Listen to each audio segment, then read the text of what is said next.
नमस्कार दोस्तों, मैं हूं डॉक्टर अमित शर्मा, आयुर्वेदिक प्रोक्टोलॉजिस्ट। और आज हम बात करने वाले हैं एक ऐसे टॉपिक के बारे में जिसके लिए आज ही सुबह मेरी एक पेशेंट ने मुझे रिक्वेस्ट किया था। उनका कहना था कि पाइल्स या फिशर के ऑपरेशन के बाद में हम ट्रैवल कब कर सकते हैं, कितना कर सकते हैं और क्या विशेष सावधानियां हमें इस दौरान बरतनी चाहिए।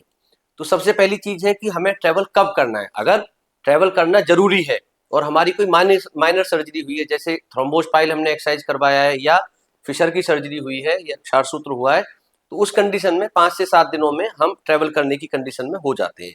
लेकिन यदि कोई बड़ी और एग्रेसिव सर्जरी हुई है, जैसे कि कोई कॉम्प्लिकेटेड फिस्टुला है या हेमरोइड्स की सर्जरी हुई है, तो मेरा मानना है कि 10 से 15 दिनों तक हमें ट्रैवल को अवॉइड करना चाहिए, क्योंकि जल्दी ट्रैवल करने से ब्लीडिंग का, पेन का और इन्फेक्शन का ये खतरा हमेशा बने रहते हैं।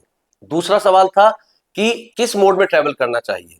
तो एक तो फिर से मैं कहूंगा कि बहुत लंबी जो ट्रैवल है उसको हमें अवॉइड करना चाहिए, और अगर करना भी है तो बस या कार को अवॉइड करें। ट्रेन और फ्लाइट एक अच्छा और आसान तरीका हो सकते हैं।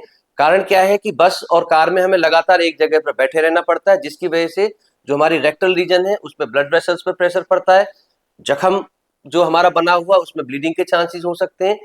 अगर हम फ्लाइट या ट्रेन ये ऑप्शन ऑप्ट कर रहे हैं तो इसमें बीच बीच में हमें मूवमेंट का ऑप्शन रहता है, हम उठ के थोड़ा बहुत चल सकते हैं, टहल सकते हैं, जिससे कि हमारा एक प्रोलॉन्ग सिटिंग की जो कंडीशन है उसको हम अवॉइड कर पाते हैं। तीसरी चीज है कि जब भी हम ट्रेवल कर रहे हैं तो हमें अपना डाइट और हाइड्रेशन लेवल इसका बहुत ध्यान रखना है। रास्ते में ट्रेवलिंग करने के समय पर हमें पानी खूब सारा पीना है, क्योंकि अगर हमारा शरीर डिहाइड्रेटेड रहेगा तो आपको कॉन्स्टिपेशन होने के चांसेस ज्यादा रहेंगे।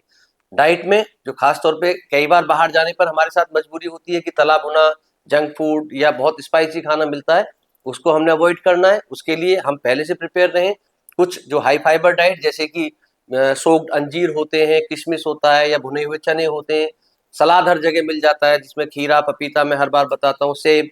तो इस तरह का जो हाई फाइबर डाइट है और ज्यादा पानी पीना है, इनका आपने विशेष ध्यान रखना है। इसके अलावा मेडिसिन और हाइजीन की अगर हम बात करें तो जो भी आपके डॉक्टर ने आपको पोस्ट सर्जिकल मेडिसिन, जिनमें कि antibiotics, pain killer, laxative, topical application, बहुत सारी चीजें हो सकती हैं, उनको आपने जितने दिन के लिए जा रहे हैं उतने दिन का स्टॉक अपने पास में जरूर रखना है।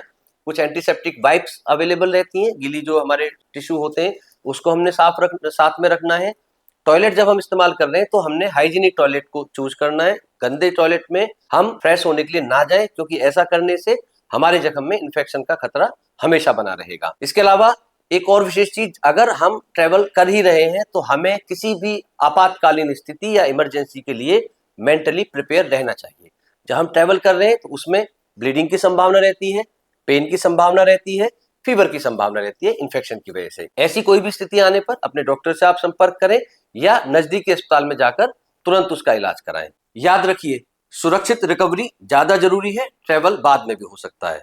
अगर आप भी इन परिस्थितियों से गुजर रहे हैं, आपकी जल्दी सर्जरी हुई है या पाइल्स, फिशर, फिस्टुला के किसी लक्षण से आप पीड़ित हैं, तो आप हमें संपर्क कर सकते हैं। अगर आपको विषय पसंद आया हो तो इसको लाइक करें, शेयर करें अपने दोस्तों के साथ में, और सब्सक्राइब करें हमारा चैनल, ताकि अगली हेल्थ टिप मिले सबसे पहले आपको। धन्यवाद।